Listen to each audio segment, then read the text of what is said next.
Well, good afternoon, everybody. It is a Friday afternoon here in Mindful Parenting World, and I am delighted because I've got another lovely little guest joining us today. Who's looking Oh, you're looking very smiley there this am afternoon, I? Jo. I'm feeling Considering very it's the end of the happy. week, Yes, and it's half considering term it's the next end of the week. week, there's some big smiles going on. So I'd like to welcome Jo Oorgarah to the group. We've just been practicing how I pronounce her surname because I realised I'd never said it before because I just call her Jo, obviously. And she is a women's career coach, and Jo and I have kind of been following each other, not in a stalky way. I just feel the need to say. Just to give a little bit of background to the group. So we met in a networking group several months ago and immediately clicked and kind of went, we need to speak more. And then this craziness hit us. And I think we've both realised that quite early on we were liking each other's posts, we were liking the content and what they were saying and the value that was coming in, that we both kind of went, do you know what, we need to chat more. And on the back of that, I said, you need to come into the group because I am part of Jo's group, and she just comes out with the most useful tips to help for working mums. Those little nuggets that you go, oh, why haven't I thought about that? They're the kind of tips that Jo Oh, that's brings good. into the mix. So I thought we need to get you in, and we are still at the moment homeschooling. So I'm going to hand over to you. Please let everybody know a little bit about you and how you've come into this. And then we will hit, as I always do, your 3 top tips for the group. Okay. All right. Okay, brilliant. Thanks, Rachel. That's a really lovely intro. Yeah, Lovely. we seem to have a little bit of a crossover, or quite a lot of crossover actually, in the kind of how we approach things. And as a careers coach, especially when I'm thinking about women, I also look at the work-life balance as well. So that's where that element of kind of the day-to-day coping comes in with my work that I do. So I've been a career coach, gosh, getting on for nearly 15 years. And I used to work in a university with undergraduates, graduates, postgrads. But then when I had my 2 little girls, I had to really rethink my whole work approach and wanted to build something around my family. And I found it was incredibly difficult. There was all sorts of issues flying around. I couldn't understand why it was so difficult for me as a woman to do that.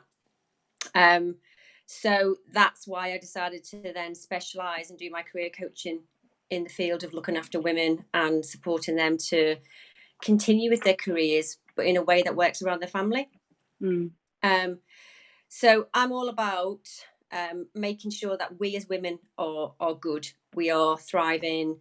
We are doing not just okay, but more than that.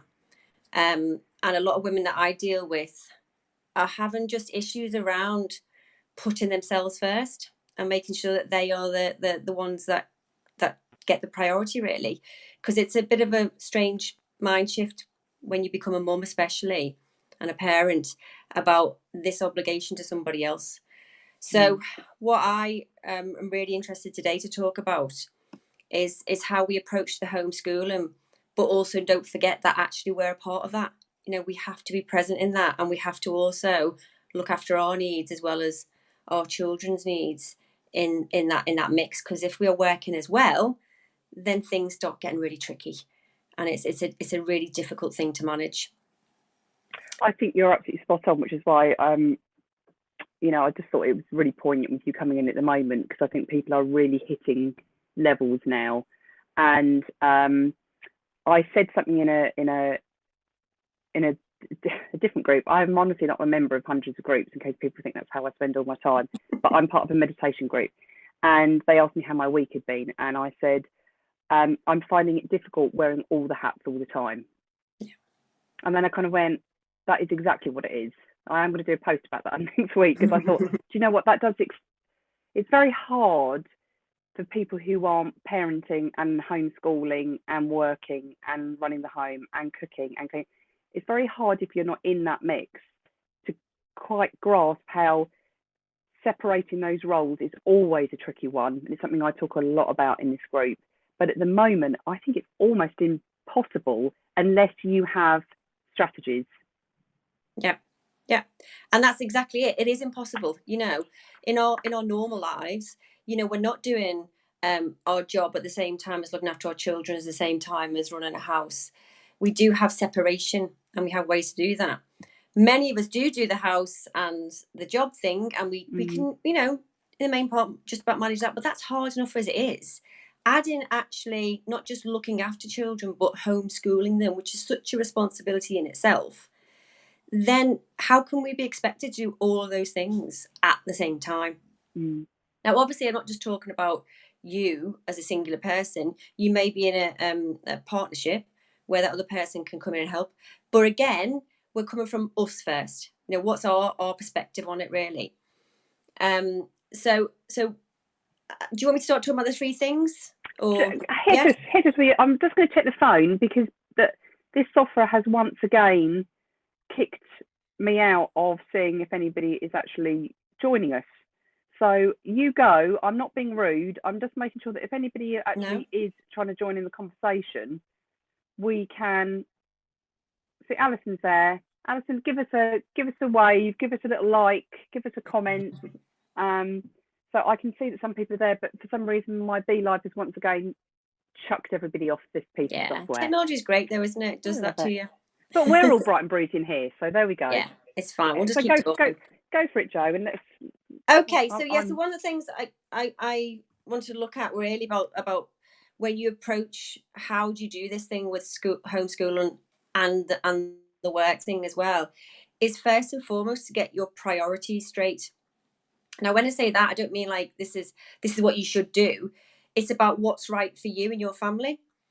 So, for example, if you are the main breadwinner and your job, you know, is the main source of income in the house, then that's gonna be a priority in your household. You know, that job needs to be given proper care and attention because you all need that to function as a household. If on the other hand, maybe your job isn't the kind of main source of income, you might then be able to look at that and say, okay, so have I got room here to play with this a little bit? Can I step back, especially if I'm running my own business? Can I start to weigh up where I need to be spending most of my time? And obviously the same applies for how you approach homeschooling. What's your priority? Is it something that's really of value to you that your child gets a certain level of education? Or is it more important for you to say, well, actually, I want to make sure their mental well-being is really well cared for, and I don't really mind how that looks in terms of homeschooling. So when you understand where your priorities are, then you can start to allocate where your time goes to nurture those things that are important to you, and on an order of priority. So if, let's say, for example, again, your job is very, very demanding and needs you to be there, then you have to then say, okay, what else then have I got left in this pot of me to give to the homeschool, and what's going to realistically work for us and satisfy us to the level I can give? Because I think a lot of women, especially in the beginning when this all kicked off, were thinking, I have to just do it all. You know, here I go, boom. But don't we always feel that? You know, that's nothing new. We just got more put into the mix. But we've just got another layer on top, which, you know, again, before we can probably manage that. That's just, you know, we are pretty good at that kind of stuff. I won't lie. We're good at juggling balls. But there's a limit, you know? There's a limit to what we can do. And, you know, so you're like, okay, so if I can't do all these things, what is the level I'm happy with and I will accept? Where can I kind of pitch myself? And then second to that is who else can help? Obviously, if you're a single parent, then less applicable, obviously, and you have maybe a little less options in terms of the physical help you can get. But there are other ways you can maybe look at it in terms of external help, online help, whatever else you need. But do ask, you know, get that help that you need to make sure your priorities as a household are actually adhered to.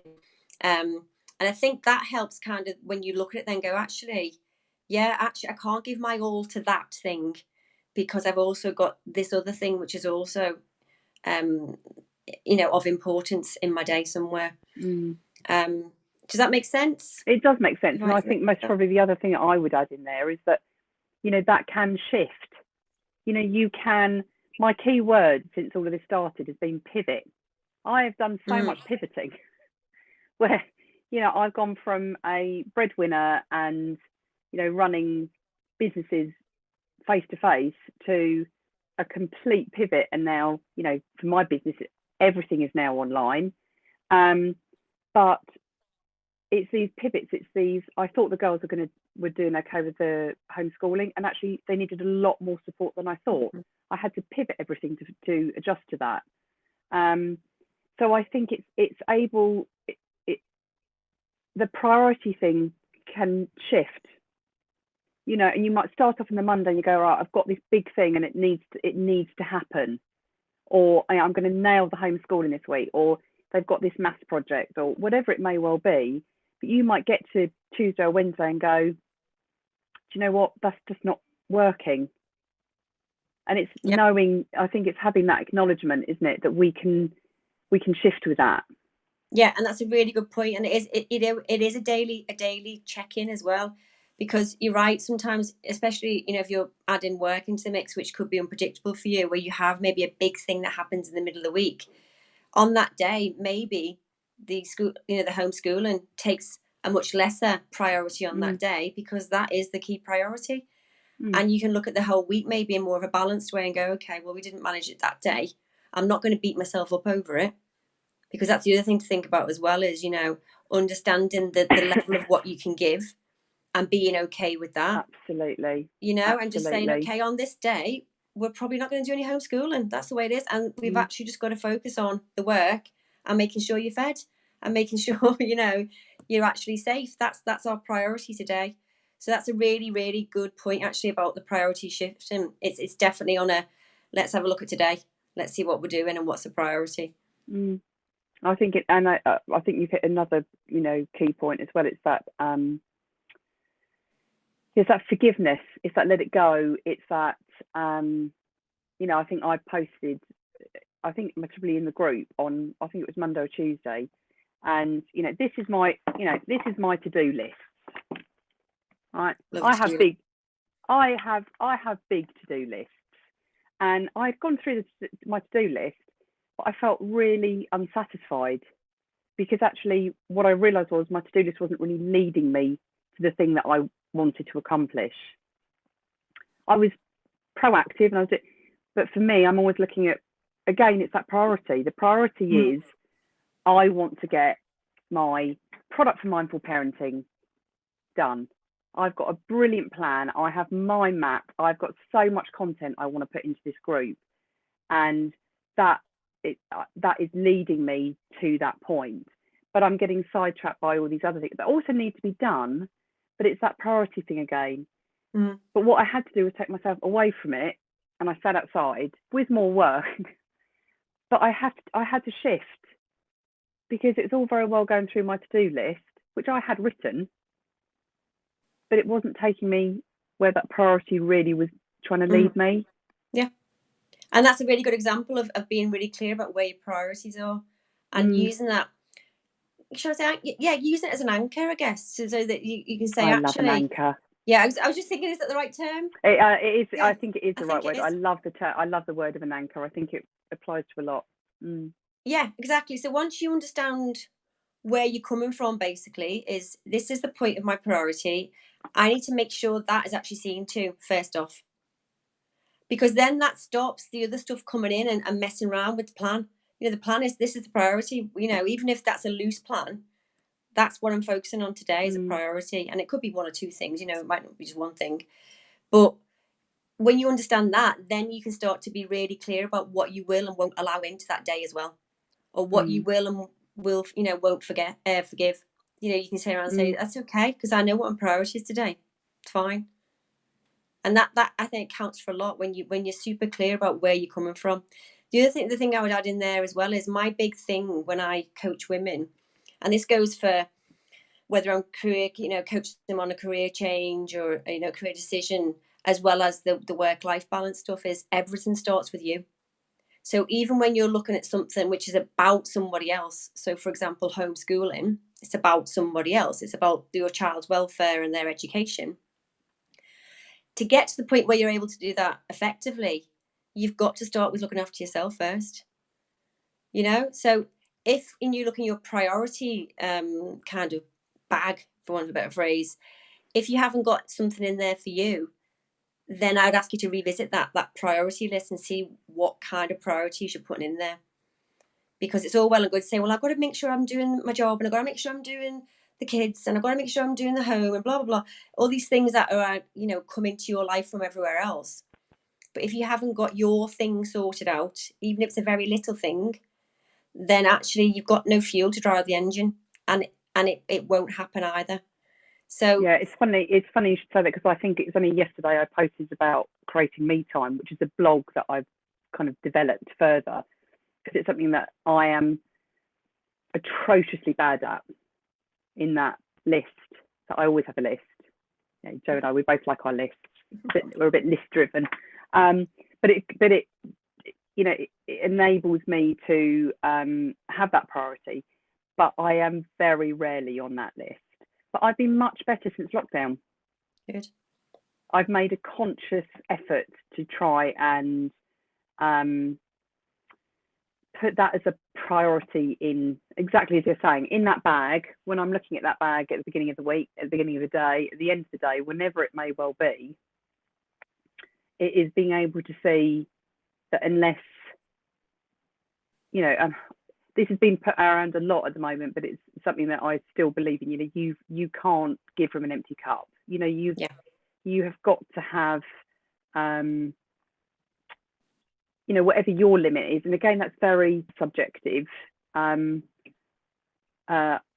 think I'm quite lucky, because I wake up in a relatively good mood, and I'm good to go, and I don't need lots of divvying up. But that's taken a lot of training over years of making sure that my positive mindset starts my day. But I think, you know, for a lot of people, they're, you know, especially if you're dealing with younger kids, your day is already hijacked in many cases. I do mean that term, because you're dealing with, you know, we've got ladies in this group with, you know, babies upwards, you know, and if you've been up half the night feeding, and then you've got, you know, 1, 2, 3 other children that you're now sorting out breakfast, and then you've got to work at different areas into homeschool because they're all fighting, and actually your cup is really low. Something has to give, doesn't it? Yeah, and usually that's around emotions, or feeling overwhelmed, or, you know, whatever way you look at it. You know, it's gonna bite you in the bum somewhere. And it could be that, you know, you react in a way you didn't want to react, or you just start feeling bad about the way things are going, whatever it is. But definitely, yeah. And I think, if, you know, we look at what you can and can't control, you know, I often say this, the only thing you can really control is you, you know. And if you're putting yourself as a priority, then you're saying, actually, it's really important that I am in a good place, so that I can feed that to everybody else. And I can get the things done that are really important to me as well. You know, especially again, if I come from a point of view of you know, of women who are, you know, working in their careers and stuff. You need a lot of energy in there as well, just for that. Never mind everything else that goes along with that. And the same for parenting. You need so much energy just for that.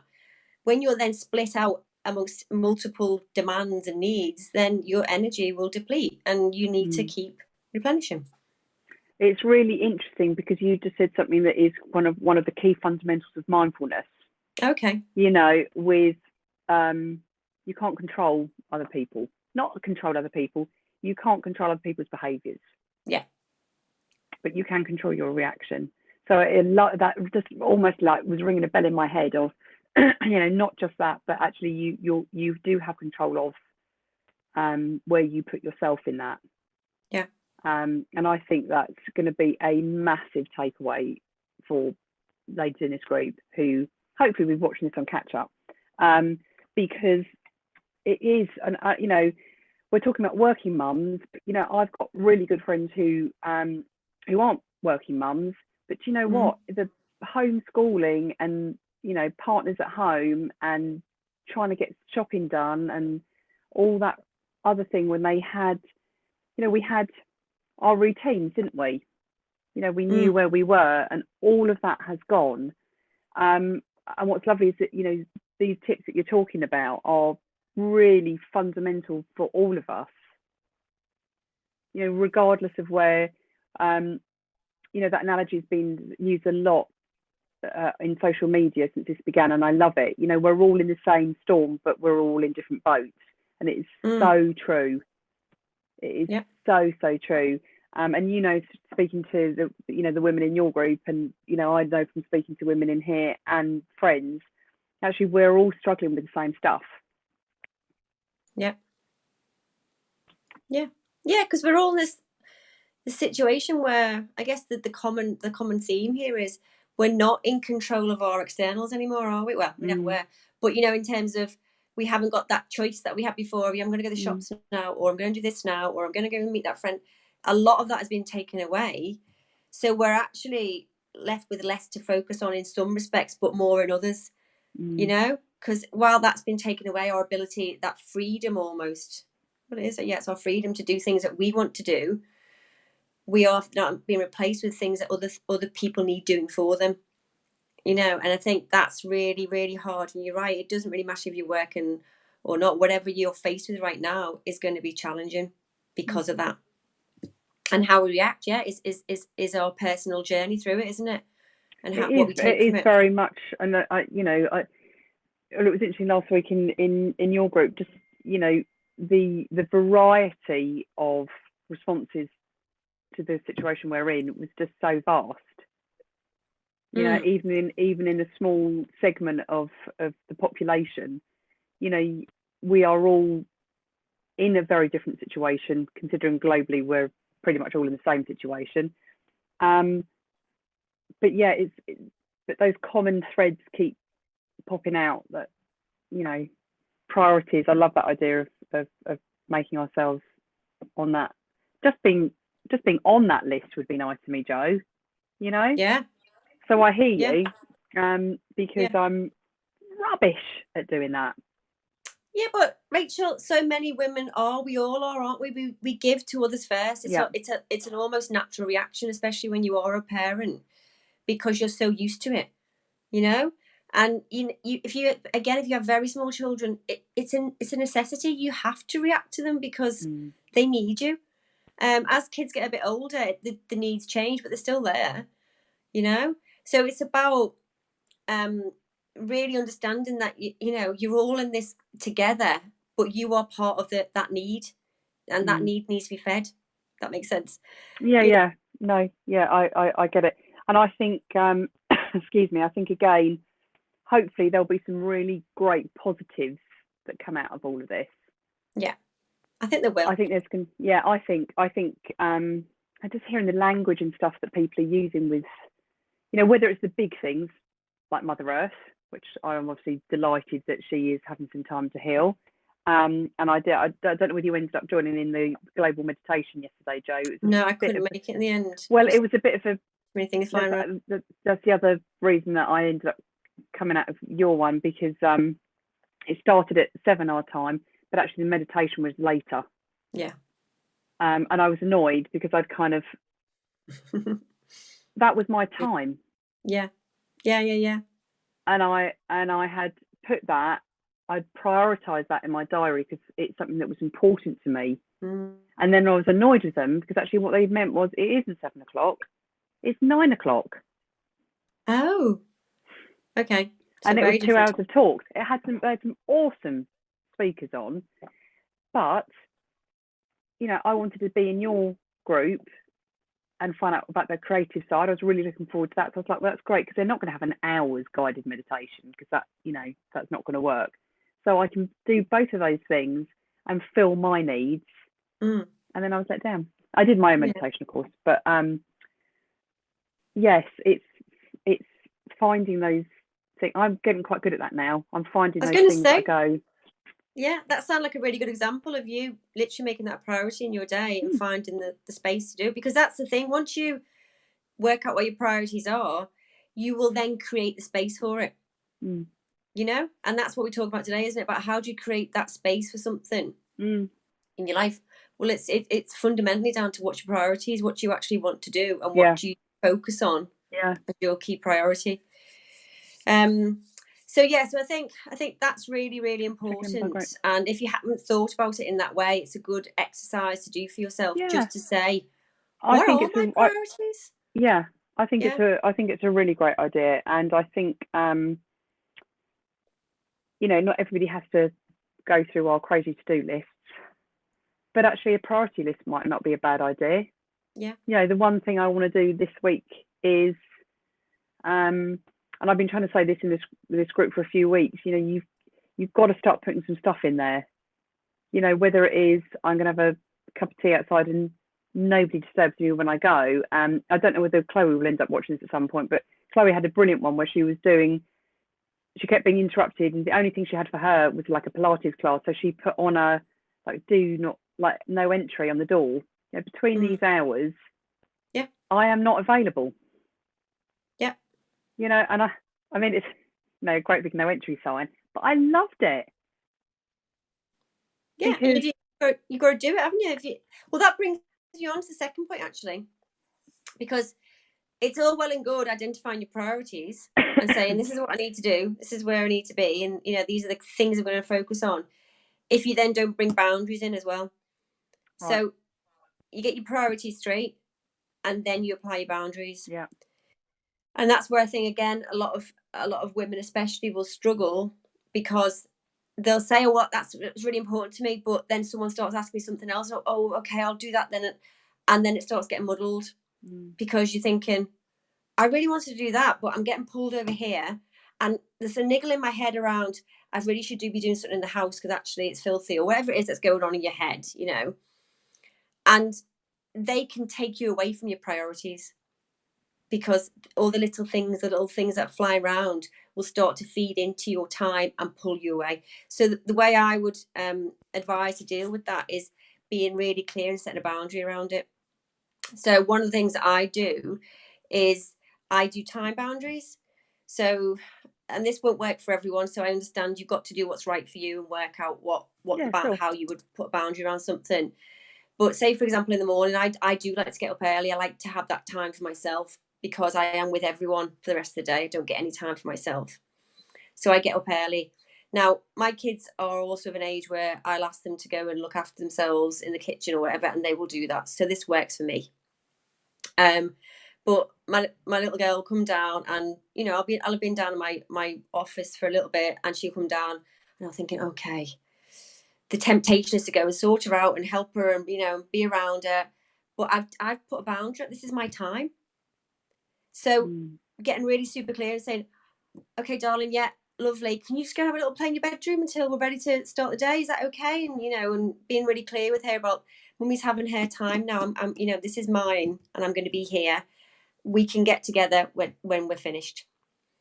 So as I say, that's an example that suits me and my family, but it won't suit everyone. It is a great idea, because actually, I'm not saying we all can do this, because as you said, we can't.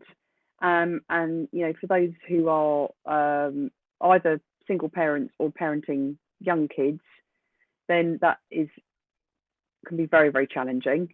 But I think there's also quite a big chunk of us that, if we tried it, we might be pleasantly surprised. Yeah, definitely. And it is a trial and error thing. What I also find is the more you do it, and the more you stick to it and say, this is what we talked about yesterday, this is how we need to do things, and there's all sorts of other things I would bring in to make sure that's clear for the other person, that becomes a habit forming thing, so that they understand that. So my little girls come in now and say, oh, Mummy, I'm sorry to disturb you, and I'm always like, oh no, it's fine, you can talk to me, but I've made it very clear there's a boundary. This is my space and my time, and they respect that, because they now know that's the way it is. So it's become a habit for everybody, not just me. They get it as well. Everybody's part of that process. Yes, you have to have buy-in from everyone. That's the thing. And I think that's, again, another really good point, actually, because you can think you're setting a boundary, but if you're the person who's including that doesn't understand why, or doesn't have that spelled out to them, enough, then they'll just keep crossing the boundary. Yeah. And it gets harder, and then to say, but I've told you, and but it's no use just telling somebody. I guess you've got to make it abundantly clear, Mm. and enforce it as much as you can, so it then becomes learned behaviour, I guess, as well. Yeah, and I think, well, I think the key is you've got to have everybody buying in. Yeah. Yeah. You know, and if there's more than one adult in the house and the other adult doesn't buy into that, then that makes it very difficult to establish. You know, personally, in my experience, I think it's much easier doing that with children than it is with other adults. Can be, yeah, and Because I think, you know, kids everything's are, different. Yeah, and you know, kids, they're yeah, exactly, and kids, you know, that's adapt. how they learn anyway. They learn Yeah. on learned behaviour. So yeah, totally. And to break habits is a much more of a challenge than to start new ones. So I get that totally. And as I say, this is not me saying you need to go and do this. No, This no, is no. me I'm just saying, throwing that out there. That it's an interesting one, I think, because I think, regardless of where you are in any of your family dynamic, you know, there are pockets of that you could definitely pinpoint and find something that, you know, whether it's a Friday evening bath or, you know, it might not be your everyday, you know, between 6 and 7 of my hours here, but there might be some leeway of, you know, I've got a good friend, her husband works shifts, you know, so she wouldn't be able to say, right, you know, 5 o'clock you have to do tea, for example. Yeah. But she could say, you know, every other evening when you're not working, you know, I just want to have half an hour reading a trashy mag in the conservatory, whatever it is. What I'm saying is, it's, you know, it's so adaptable, that approach, yeah, isn't it? Because you could just take a little thing, yeah, and and then it could, that's a good yeah. example. Yeah, exactly. And it's got to be something that's manageable and easy for you, because Mm. if it's too much and too big a jump, then you're setting yourself up for a fail almost, because it's too Yeah. far away from where you are. So make it, you know, step by step. And again, it's a key thing I talk about all the time, is do something really easy and then just build on it. You know, take it as far as you want to take it. But by just starting with something really, really simple that you think, actually, yeah, I could do that, then that starts to shift and it changes things. And tiny changes, I think, lead to really quite significant ones. So Yeah. just Yeah, start it's very much like a to-do list, isn't it? You know, you break it all down. You might have something really massive, yeah, but if you break it all down into those manageable bits, then before you know it, you've worked through whatever the big thing was. And I exactly. You think got that, there. you know, that approach works exactly the same. You just start with something small, get everybody to buy into that something small, and then you've got a basis that you can build from. Yeah, it sounds brilliant. Yeah, no, but the I'm key already thing thinking about about the things I'm going to be putting in place. A poor family. but this is the thing, and then when you've got your boundaries, to say it's really important, then you stick to it, and you know, because then it confuses other people. If one day you're saying, well, actually it's fine, or whatever, you know, or so for example, say you have a boundary, like I have a boundary around snacks. We can only have a snack, Right. you know, when I say we can sit down and have a snack. So it's no use asking me all day, because it's not going to happen. Is everyone clear on that? You know, Yeah. so if you've set that boundary and said, you know, the snack time is when I say it is, around a certain time. This is only applying for children, by the way, not my husband. Yeah, no, I'm I'm listening to you. joking, I'm yeah. just doing a quick response because we've got messages coming in and I can't see them on here. That's So okay. I'll just keep talking. So you keep it's just, going. yeah, it's just about being really clear with that, because if you don't then stick to your boundaries that you've clearly set, and then you start muddling the boundaries, then the other people around you get confused about what they can and can't do. You Yeah. get confused, and then everyone starts going, okay, I'm not happy here, I'm not satisfied. One day you're saying yes, one day you're saying no. I'm going to maybe, my behavior's going to maybe change around that. Or, you know, why are you saying no all of a sudden when you've always said yes?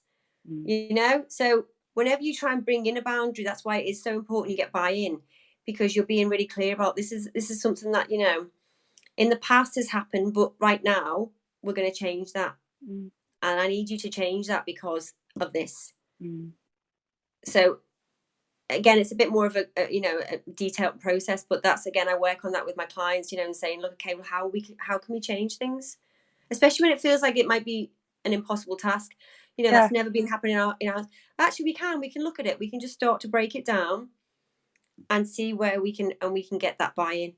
So so boundaries are a big one, I think, and it can be a massive game changer, actually, if you start being really clear about where your boundaries are. Yeah, I have to say, I am really looking forward to having a little sit down and think about some of that, because yeah, there's some quite big ones that I'm thinking, how can I make those more bite Yeah, size? make them manageable. Yeah, make Definitely. them bite size and buy-in. Oh, I like that. That's a good one. I do like my tagline. tagline. You should know that, Jo. I do like my tagline. So there we go. I like a tagline. I like well. a tagline. I do like a tagline. Make it memorable. Is that your 3? You've done 3, haven't you? Well, to be honest, no, my third one was just maintaining focus. So I won't spend too long on that, because that's just, it kind of comes up from the boundaries. Yeah. But once you've got clarity around it, about where you want to be, spending, it's then when you're inside that boundary, or you have the focus within it. So say, for example, you say, from a certain time in the day, I'm going to be homeschooling, right? You work it out with your partner if you're in a partnership, and you say, this is how it's going to run. Could be a day-by-day thing, could be a week, could be every day. When you're in that space of I am homeschooling, keep the focus in the space of homeschooling. When you're in the space of I'm working, keep your focus in the space of I'm working. And again, if you try and muddle the two up, or add in the house as well, say, as a third thing. So I find myself doing this all the time, by the way, and I have to keep checking myself. But I'll come downstairs and I'll say, right, we're going to start in a minute, girls. Blah, blah. Oh, I'll just put a wash on, and I'll just go. Oh, I'll just come. And then before you know it, half an hour is gone from the time that you've allocated to do the homes, and then you're starting to play catch up then, and thinking, okay, and the overwhelm starts to kick in a bit, because you're thinking, I've got too many things to do. So all I would say is, if you can kind of just say, in this period of time, which I'm going to be doing this thing, that's where my focus is going to go. Right. And I know I've got to do the washing, but I've missed my slot. If I do whatever, I'll come back to it later. Yeah. And I'll do that when I'm not focusing on homeschooling. I'll do that at the time, that's appropriate. And the better thing to do, and this is the thing, again, I have to work on myself, is to pre-plan it. So that you go, tomorrow I need to get up, the first thing I need to do is put the washing on. Did you see my list? Did you see my timetable that I Has set it got up? loads of stuff Did you on see there? this? I'm laughing because it's as if you must have been in my ear at some point. You must have been sending me some sort of vibe, because I was losing my focus horribly. So I've set myself I've got it in the group if anybody wants it. I just created a timetable. Yeah. That started at like 7 and finished at 5. That had half an hour slots. Because actually I was doing exactly that. I was going, right, well, I'm going to help them for a couple of hours here.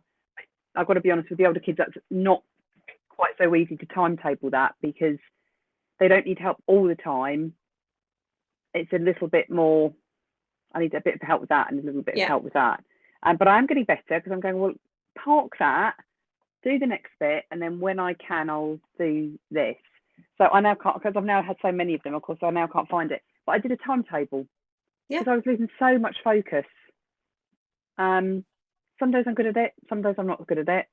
Some days I look through and go, oh, I've only done one of those things, because actually, the phone went, and then a delivery arrived, and then, well, that's the thing, and this life exactly comes in, doesn't it? Exactly. And you can't always do it, but it's having, with most of the stuff I talk about as well, it's having the intention to do it. So that when you sit down on the day, if those things start to crop in, which aren't necessary and important at that particular moment in time, and they start to feed into what is your priority and your focus, then you can go, no, push it aside. Yeah. And that's the difference. So, but yeah, if you have like something that kicks off and you have to see to it, then you have to see to it, don't you? You can't get away from that. You're right, Jo. It's that awareness. That's why I did the timetable. I'll put it back up here again, because actually it's really helped me. Yeah. Because it also, how long is a task going to take you? That's been really good. Yeah. Where I've posted about that actually. Yeah. When I want to learn something, or I've put aside a time to, because there's a training course, and I'm trying to do a lot of personal development stuff at the moment, and I'll put an hour aside for that. Or actually, it was a 2.5 hour training session. So do I halfway through break from that, or that you know, that in your priorities come in, because I kind of went, no, because I've got to learn this bit in order to do the next thing I want to do, and I will wipe the rest of my to do to get that done. But it's that having that awareness is the thing, isn't it? Yeah, and as I say, they all kind of feed into each other. That, you know, they do. That's why the priority is your anchor. That's what I'm trying to do here. That's where your boundary comes in, to safeguard that, and then maintain the focus. Make sure that you can actually keep it. Brilliant. Brilliant. So I knew it'd be brilliant having you on. I knew it would be. I knew I'd come away with those nuggets. What did I say that you'd give everybody little nuggets? Some nuggets, yeah. Some nuggets of practical things that you can kind of go, do you know what? I'm going to have Jo on my shoulder when I'm planning next week, and I'm going to have. And when for the UK, obviously we're going to be on half term, but need it. You know, life still has to carry on. Yeah, and this is I'm not going to look the same. Well, this is the thing, and you know, half term is a bit of a breather, but this is something you can look at. Okay, you know, well, it looks like we've got another half term of it at least. So let's just try and make that last half term that bit more manageable if we can, and get through to summer and see what happens. But the tools you're talking about are tools that we can all use. Yeah, you forever. can use it in any situation. They're super. So how can people find more about this, Jo? How can they get in contact with you? Okay, so as you mentioned, I've got a group called Work Life. It's a lovely group, by the way. It's a lovely group. Yes, thank you. Yes, thank you. Called Work Life Thrive. And from the title, hopefully you can see it's about work-life balance and supporting working mothers, working women actually, but mostly working mothers who are juggling all the balls and trying to keep everything going. And we have lots of little nuggets in there. Lots of nice lives and lots of lovely discussions. So it's a really nice, buoyant place to be, actually. So come on over and see us. You've got a really supportive group in there. It's really lovely. No, there's a lot of love, so it's great. And then my website is really simple. It's my name, although I have a tricky name, which you can all see on the bottom of the screen, by the way. She is in big giant letters. Yeah, so it's jooorgarah.com, and that's where you can find me predominantly. I will put all the links below. Oh, thank you. This for you as well, so that everybody can find you. And I'd also very sneakily, Jo, like you to do a guest blog on the website as well. Yeah, I love writing. Why I've got you on a live and you can't get out of it. No, I love writing. I'm more than happy. I know you do. I will forget to ask you afterwards. I'm going to ask you on the live. No, that's fine. So maybe you could do a bit of a blog about the stuff that we've talked about today. Yeah, happy to do that. Because actually that would fit in really well, and then I can feed it back into this group for the people who have missed it or, you know, ends up not catching up later. Because I think they are 3 absolute gems. Real. So thank you very much for coming in. Well, no, thank you for inviting me. It's been a pleasure. Yeah, and thanks always for contributing in the group. If anybody didn't realise, the crazy video of the 2 girls jumping into a cardboard box, I think last week, the week before, they are Jo's girls. They're mine. So you can see where the craziness comes from. So yeah, but that was after your amazing tips about keeping everything fun, which has just changed everything. But yeah, that's what it's all about, isn't it? That's what we're here for. Share it all and get it all out there. No, totally. Absolutely. Thank you very much, Jo. We're both going to say goodbye. So for those guys watching, I'm sorry that I've got people here and it's not coming up the names there. It says Facebook user, which is particularly useful on my screen. Hello, Facebook user. So hello, Facebook users. Thank you for joining us. And then I'm having a look here to see who it is. So we will see you again. Jo is definitely going to come back at another time and talk more. But maybe we'll wait until maybe some holidays and we need a few more. How do we survive summer holidays? Maybe we'll get you back in for that one. I'm happy to come. Thank you very much, everybody, for watching. Brilliant. Lovely. We'll say bye and see you soon. Bye. And I will put all of Jo's links below. Thanks for watching. Bye. Thank you.